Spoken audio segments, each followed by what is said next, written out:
네, 미국과 중국에서 이 9월 제조업 구매관리자 지수가 발표가 됐습니다. 각각 어떤 것을 의미하는지 또 어떻게 해석하면 좋을지 얘기 나눠보겠습니다.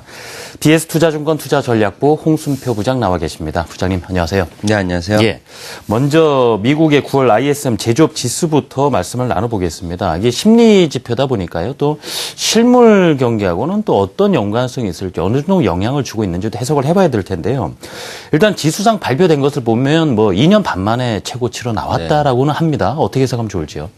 예, 간밤 미국 증시 같은 경우는 연방정부 폐쇄에도 불구하고 과거 정부 폐쇄 시에 주가가 대부분 상승했다는 그런 학습 효과와 더불어서 또 ISM 제조업 지수가 2년 반 내 최고치를 기록했다는 소식에 힘입어서 상승할 수 있었습니다. 사실 지난달 중순에 뉴욕 엠파이어 스테이트 제조업 지수 같은 경우는 전월보다 23% 정도 하락하기도 했지만은 이후에 발표된 필라델피아 연준 제조업 지수라든지 시카고 PMI 지수 같은 경우는 상승을 하면서 여전히 미국의 제조업 경기가 견조한 그런 흐름을 지속할 수 있음을 시사를 해 주었습니다. 그리고 간밤 공개된 9월 ISM 제조업 지수 역시 크게 다르지 않은 결과를 공개를 했는데요. 9월 ISM 제조업 지수는 56.2포인트를 기록하면서 전월치인 55.7포인트를 상회를 했고 당초 예상했던 55포인트 선보다도 더 높은 수준을 기록을 했습니다. 지난 6월에 50포인트 선을 회복한 이후에 현재까지 4개월 연속해서 기준선을 상회하면서 미국 제조업 경기에 대한 향후 기대감을 갖게 해주었고요. 다만 아직은 ISM 제조업 지수 확정 정도에 비해서는 실물 제조업 경기 회복 정도는 상대적으로 미흡하다는 점을 좀 눈여겨볼 필요가 있어 보입니다. 그렇군요.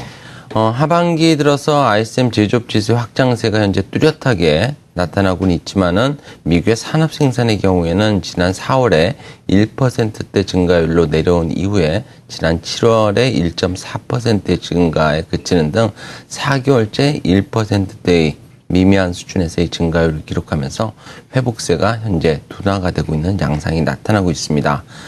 사실 제조뿐만 아니라 소비 심리의 레벨업 등 현재 발표되고 있는 미국의 심리 지표들은 꾸준히 개선된 결과를 공개를 하면서 향후 미국 경기에 대한 기대감을 갖게 해주지만은 실물 지표들의 결과는 현재 실물 경제 개선 속도가 상대적으로 미흡하다는 점을 계속해서 확인을 시켜주고 있습니다. 주요 심리 지표들의 개선으로 미국 경기에 대한 기대감은 앞으로도 유지될 가능성이 높고 이런 부분은 미국을 비롯한 글로벌 증시의 상승 추세를 지지하는 중요한 요인이 될 수 있을 것으로 기대가 됩니다. 그렇지만 최근 연준의 양적 완화 축소와 관련된 불확실성이 지속이 되고 있고 정부 부채 한도층에 관련된 정책 리스크 등이 상존하고 있다는 점을 고려한다면 심리 지표의 개선이 실물 지표의 그런 개선으로 이어지는 시점은 다소 좀 늦춰질 가능성을 배제할 수 없겠고요. 또 심리 지표와 실물 지표 간의 괴리 축소 여부가 앞으로 연말까지 글로벌 증시의 추가적인 상승세 강화 그 여부에 중요한 그런 좀 관건이 될 것으로 예상을 해볼 수 있겠습니다.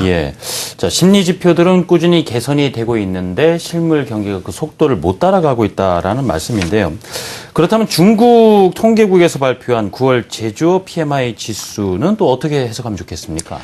HSBC가 집계하는 9월 중국 제조업 PMI 지수 확정치 같은 경우는 예비치인 51.2포인트를 하회한 50.2포인트를 기록을 했지만 중국 제조업 경기가 2개월 연속해서 확장 국면이 이어지고 있음을 시사를 했습니다.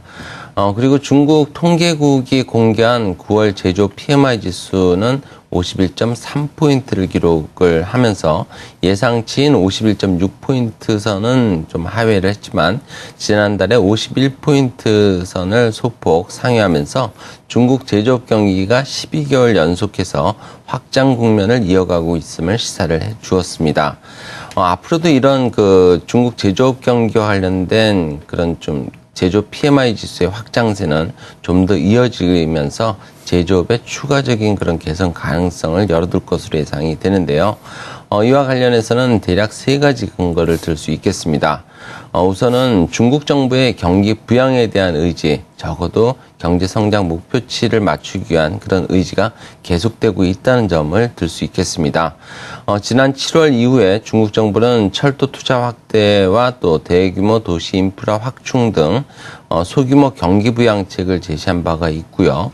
이에 따라서 지난 8월 27일에는 중국 국가통계국 같은 경우는 이들 정책에 의해서 하반기에 중국 경제는 안정된 상태를 유지할 것이라는 전망을 내놓은 바가 있습니다. 그리고 또 지난 9월 24일에는 사회과학원 같은 경우도 경제성장 목표치 달성에 큰 무리가 없을 것이라는 긍정적인 낙관적인 전망을 제시한 바가 있습니다. 그리고 향후 중국 제조업 경기와 관련해서 낙관하는 그런 두 번째 근거는 하반기 미국과 유럽을 중심으로 한 글로벌 경기의 점진적인 회복 가능성을 들 수 있겠습니다.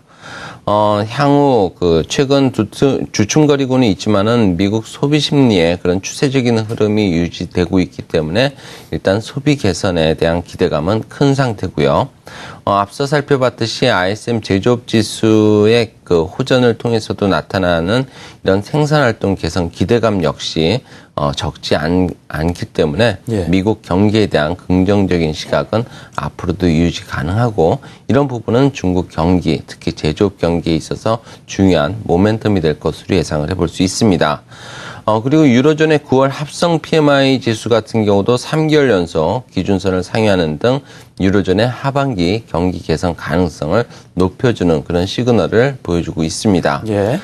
마지막으로 향후 중국 제조업 경기에 대해서 낙관적인 전망을 가능하게 하는 이유는 계절적인 요인을 들 수 있겠습니다.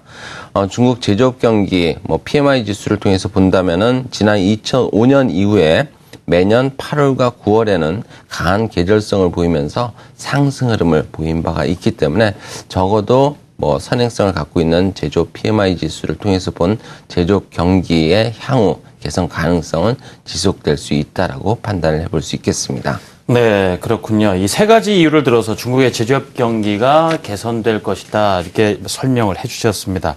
지금까지 BS투자증권 투자전략부 홍순표 부장님 말씀 들어봤습니다. 부장님 잘 들었습니다. 네, 감사합니다.